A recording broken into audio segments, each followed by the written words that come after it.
Good morning everyone. तो आज हम इकोनॉमिक्स का टॉपिक कृषि से लेसन प्लान बनाएंगे। तो सबसे पहले date, class, time, period, subject और टॉपिक आ जाएगा।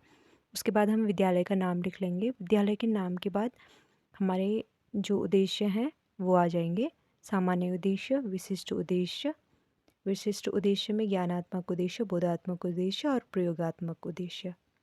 आप चाहें तो वीडियो को स्टॉप करके स्क्रीनशॉट ले सकते हैं। इसके बाद आ जाएगा हमारा शिक्षण सहायक सामग्री। तो इसमें आ जाएगा chalk, duster, black board, roller board, pointer आदि। पूर्व ज्ञान में हो जाएगा विद्यार्थी कृषि से संबंधित सामान्य जानकारी रखते हैं। प्रस्तावना प्रश्न में आ जाएगा कि मानव की मूलभूत आवश्यकता क्या है। तो रोटी, कपड़ा, मकान आंसर होगा। और रोटी किससे बनती है? तो गेहूं के आटे से। गेहूं का आटा कहाँ उगाया जाता गेहूं कहाँ उगाया जाता है? तो गेहूं खेत में उगाया जाता है।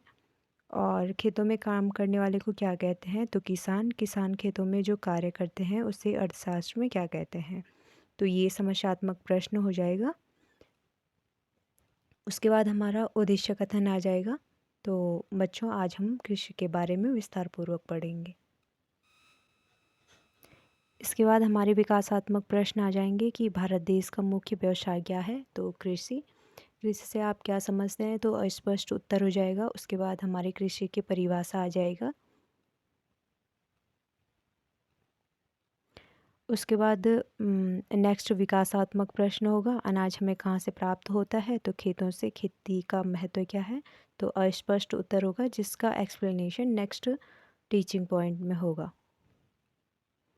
तो शिक्षण विधि हो जाएगा प्रश्नोत्तर विधि, और जो एक्सप्लेनेशन स्पष्टीकरण होगा वो व्याख्यान विधि में आ जाएगा। मूल्यांकन प्रश्न में आपने जो पढ़ाया है आप उसका क्वेश्चन डाल सकते हैं कि कृषि से आप क्या समझते हैं। तो नेक्स्ट टीचिंग पॉइंट हो जाएगा हमारा कृषि का महत्व। और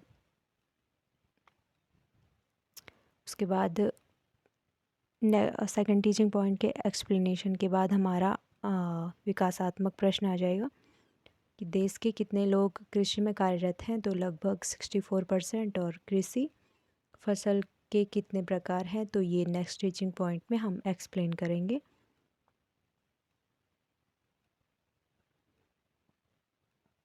किसी फसल 3 प्रकार की होती है, रबी की फसल, खरीफ की फसल और जायद की फसल।